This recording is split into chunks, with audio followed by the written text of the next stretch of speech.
Alright, this is going to be just a quick update on the Browns training camp.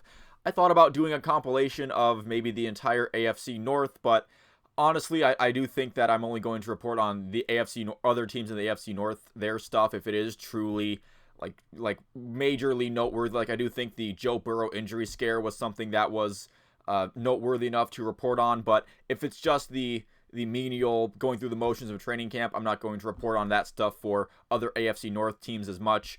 But the Browns, that's where most of my concern and the people who watch these videos concerns are. So the Browns are now out of Greenbrier, West Virginia. However, there were a couple of skirmishes yesterday. Mary Kay Cabot providing a video of the first, I'll call it a fight between Ogbo Okoronkwo and James Hudson.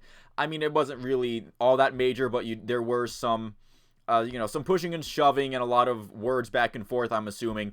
Stefanski did have the team running after these skirmishes as a bit of a punishment. However, he didn't really seem all that mad or concerned when asked about it by the media, because in all honesty, these kind of things happen in every NFL training camp and in every NFL joint practice. There's going to be, at the very least, one or two pushing and shoving matches. Sometimes people even throw hands. And obviously, it usually just results in, maybe the people involved have a bit of a talk afterwards, and they shake hands and make up and all those good things.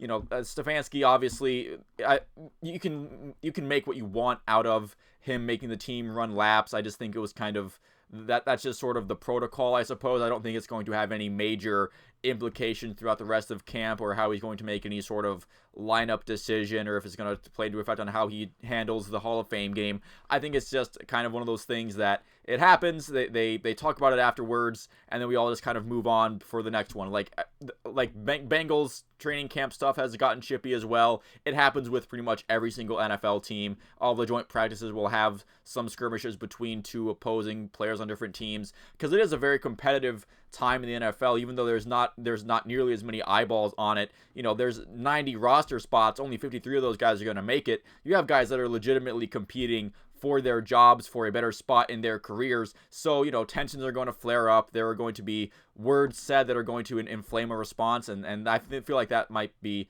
kind of what's happening here. So from first on paper updates for the Browns roster, the Browns have signed wide receiver Austin Watkins. He's been a practice squad guy the last couple of years out of UAB. So probably not that major of a signing, but they had an open spot to get a player, and he was there. The Browns have also waived Thakarius Keys. He also went by Bo Peep Keys, a man of many names. He is no longer on the Cleveland Browns. So the Browns once again have one open roster spot, so they can fill it with whoever. I know they're looking at a defensive tackle for a workout. Maybe they bring him on, and if they do that, then I'll have more to talk about then. But that's going to do it for this video. Again, just a very quick update on how Browns training camp is going out of Greenbrier. Had some pushing and shoving yesterday, but obviously not that big of a deal. So thank you all for watching. If you've made it this far into the video, leave a like and a subscribe if you enjoyed it and you'd like to see more like it. I will see you at the next one.